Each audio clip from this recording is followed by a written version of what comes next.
ರಾಜ್ಯದ SC ST ಯುವ ಪ್ರತಿಭೆಗಳಿಗಾಗಿ ಪಡುಬಿದ್ರೆಯ ದಲಿತ ಸಂಘರ್ಷ ಸಮಿತಿಯ ಅಂಬೇಡ್ಕರ್ವಾದ ಗ್ರಾಮ ಶಾಖೆಯ ವತಿಯಿಂದ ಹಮ್ಮಿಕೊಂಡ ರಾಜ್ಯಮಟ್ಟದ ಕ್ರಿಕೆಟ್ ಪಂದ್ಯಾಟದಲ್ಲಿ ಮೈಸೂರು ಅಶೋಕಪುರಂ ದೀಪ್ತಿ ಕ್ರಿಕೆಟರ್ಸ್ ಜೈ ಭೀಮ್ ಟ್ರೋಫಿ ಪಡೆಯಿತು.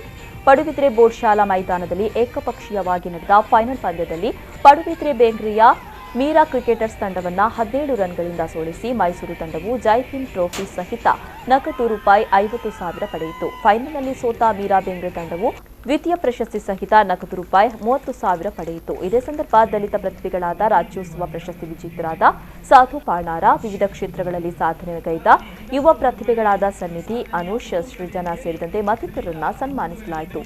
ಪಂದ್ಯಾಟದ ಮುಖ್ಯ ಉದ್ದೇಶದಂತೆ ವಿವಿಧ ಸಮಾಜದ ಅನಾರೋಗ್ಯ ಪೀಡಿತರಿಗೆ ಸಂಘಟಕರ ವತಿಯಿಂದ ಸಹಾಯಧನ ವಿತರಿಸಲಾಯಿತು. ಕಳೆದ 2 ವರ್ಷಗಳಿಂದ ಸಮಿತಿಯ ವತಿಯಿಂದ ₹2.27 ಲಕ್ಷ ಸಹಾಯಧನ ವಿತರಿಸಲಾಗಿದೆ ಅಂತ ಮಾಹಿತಿ ನೀಡಲಾಯಿತು. ಪಡುಬಿದ್ರೆ ಫ್ರೆಂಡ್ಸ್ ಕ್ಲಬ್ ಅಧ್ಯಕ್ಷ ನವೀನ್ ಚಂದ್ರ ಜೆಶೆಟ್ಟಿ ಡಾ ಅಂಬೇಡ್ಕರ್ ಅವರ ಬಗ್ಗೆ ಸವಿಸ್ತಾರವಾಗಿ ಮಾಹಿತಿ ನೀಡಿದರು. ಯಾಕೆಂದ್ರೆ ದಲಿತ ಸಂಘರ್ಷ ಸಮಿತಿ ಪಡುಬಿದ್ರೆ ಶಾಖೆ ಯಾವತ್ತು ಮಾಡುವಂತ ಕ್ರೀಡೆಗೆ ಒಂದು ಅರ್ಥವಿರುತ್ತೆ. ಇಡೀ ರಾಜ್ಯದ ಜನರನ್ನು ಒಟ್ಟು ಮಾಡಿಕೊಂಡು ಪಡುಬಿದ್ರೆ ಅಂತ ಒಂದು ಅಂಗಣದಲ್ಲಿ ಮಾಡೋದಂದ್ರೆ ಒಂದು ವಿಶೇಷವಾದದ್ದು. ಅಂಬೇಡ್ಕರ್ ಬಗ್ಗೆ ನಾವು ಸ್ವಲ್ಪ ತಿಳ್ಕೊಳ್ಬೇಕು. ಅಂಬೇಡ್ಕರ್ ಯಾರಿಗೇನು ಅಂತ. ಅಂಬೇಡ್ಕರ್ ಅವರು 1891 ಏಪ್ರಿಲ್ 14ರಂದು ಮಹಾರಾಷ್ಟ್ರದ ಮಾವ ಎಂಬ ಒಂದು ಗ್ರಾಮದಲ್ಲಿ ಜನಿಸಿದ್ದು. ಮೂಲತಃ ಮಹಾರಾಷ್ಟ್ರದ ಕೇರಳ ಜಿಲ್ಲೆಯವರಾದರೂ ಅವರ ತಂದೆ ರಾಮ್ಜಿ, ತಾಯಿ ಭೀಮಾಬಾಯಿ.